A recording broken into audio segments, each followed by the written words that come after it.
Let's consider and continue our exploration of triangle congruence properties by looking at the side-side angle condition in hyperbolic geometry. Now we found out that it didn't quite work all the time in Euclidean geometry. Let's see if the situation is the same or not in hyperbolic geometry. So we pick an angle first. We're going to do it backwards, angle side side. We go out on that a certain length, and then we go out a certain length on there. And here we see that, in fact, there are two possibilities here, so that we do once again get that ambiguous case. Once again, if the first side, let's see, let's do this one a little bit longer, not that long. If the first side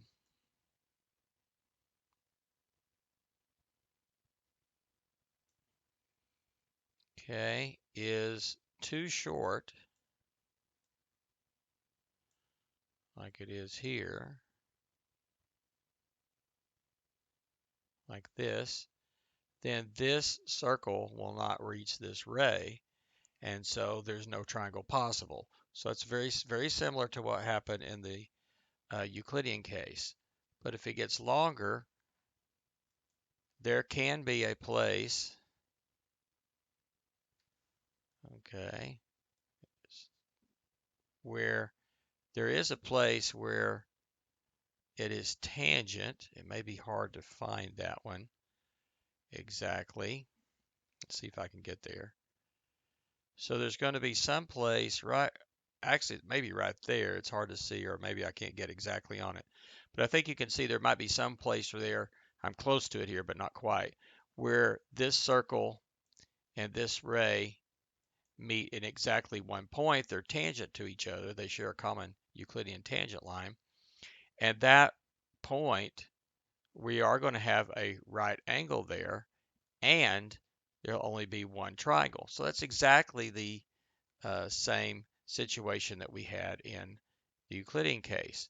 But then if this is longer, we get two triangles possible. But once again, if it turns out to be longer than this adjacent side, if it turns out to be the same, then we get an isosceles triangle, and there's only one of them possible, one congruence class. And if it goes a little bit bigger, now we see that once again, this red circle centered at B, that distance, marking that distance, only meets this ray right here at the one point. Okay, and so in fact, we get exactly one triangle again. So again, we're going to get the big S, little s, a situation that we had in the Euclidean example. I assume you've looked at the Euclidean video already. And that is the SSA condition with a little extra, that first side, in this case the red one, is greater length than the adjacent side, in this case the blue one. So the opposite side is greater than length or equal in length with the adjacent side. The first S is bigger than the second S. This number is bigger than that number. Then you get, that's enough to make them one congruence class.